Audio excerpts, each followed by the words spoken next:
सूचना केवल हमारे विचार हैं, वित्तीय सलाह नहीं। निर्णय लेने से पहले खुद शोध करें।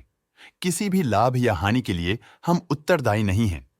आज हम देख रहे हैं लिंड इंडिया लिमिटेड के 2025-26 Q1 की standalone financial performance. Starting with the sales, पिछले क्वार्टर से सेल्स में -3.5% का डिक्रीज हुआ है, मगर कंपनी ने पिछले साल के मुकाबले मार्जिनल सेल्स डिक्लाइन रिपोर्ट किया around -12.5%। Expenses -2% quarter on quarter decrease हो गए हैं, जो साल भर के -20% के डिक्लाइन के साथ अलाइन करता है। एक्सपेंसेस में डिक्रीज अच्छा है, लेकिन सेल्स में डिक्रीज निराशा की बात है। ऑपरेटिंग प्रॉफिट, जो पिछले साल के कंपैरिजन में 7% अप हुआ है, quarter on quarter around -6% decrease हुआ है। Operating profit margin OPM annual basis पे 6% से इंक्रीज हुआ है और पिछले क्वार्टर के कंपैरिजन में -1% से डिक्रीज हुआ है। एक्सेप्शनल आइटम्स को ऐड करके अदर इनकम पिछले क्वार्टर के कंपैरिजन में -66.5% गिर गई, बावजूद इसकी ईयरली डिक्लाइन -77% हुई है। इंटरेस्ट एक्सपेंसेस पिछले क्वार्टर से -52% डाउन हुआ, लेकिन ईयर ओवर ईयर इंक्रीज 39.5% हुआ है।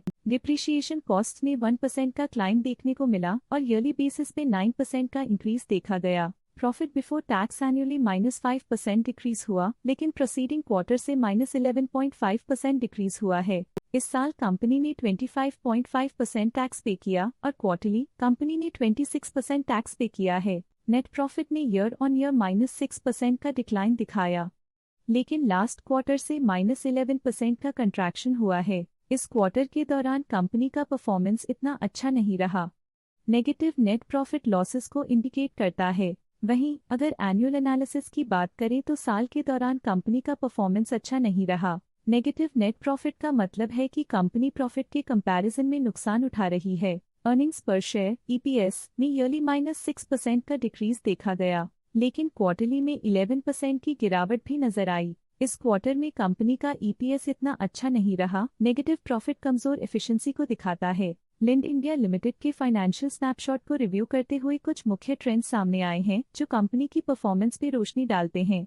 जून 2022 से जून 2025 तक लिंड इंडिया लिमिटेड की फाइनेंशियल जर्नी में सबसे पहले बात करते हैं सेल्स की। इस साल -11% की कमी के बावजूद पिछले 4 सालों में सेल्स में 6% की वृद्धि हुई है। अब बात करते हैं एक्सपेंसेस की। इस साल एक्सपेंसेस -17.5% घाट गए हैं और पिछले 4 सालों में -5.5% की कमी आई है। इस साल सेल्स में एक्सपेंसेस के मुकाबले ज्यादा वृद्धि हुई है, जो अच्छी प्रॉफिटेबिलिटी को दर्शाता है। ऑपरेटिंग प्रॉफिट का सफर स्टेडली ऊपर चढ़ रहा है, इस साल 7% की बढ़ोतरी के साथ और पिछले 4 सालों में 41.5% का नोटिसेबल राइज हुआ है। एक टेम्पररी गिरावट के बाद ऑपरेटिंग प्रॉफिट ने लगातार दूसरे साल वृद्धि को बनाए रखा है, जो बिजनेस ऑपरेशंस में साइक्लिकल अपटर्न को दर्शाता है। नेट प्रॉफिट का सफर ऊपर की ओर चल पड़ा है, इस साल 0.5% की चढ़ाई के साथ पिछले 4 सालों में 18% की शानदार वृद्धि हुई है। एक अस्थायी गिरावट के बाद लगातार दूसरे साल नेट प्रॉफिट में वृद्धि हुई है, जो फाइनेंशियल लैंडस्केप में साइक्लिकल रिकवरी को दर्शाता है।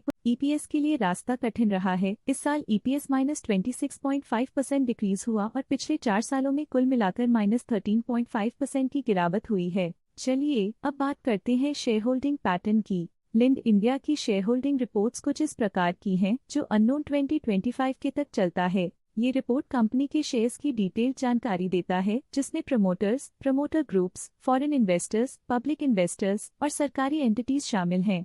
पब्लिक हेल्थ शेयर्स का परसेंटेज 2025 के में 15.88% से 2025 के में 15.87% तक डिक्रीज हो गया।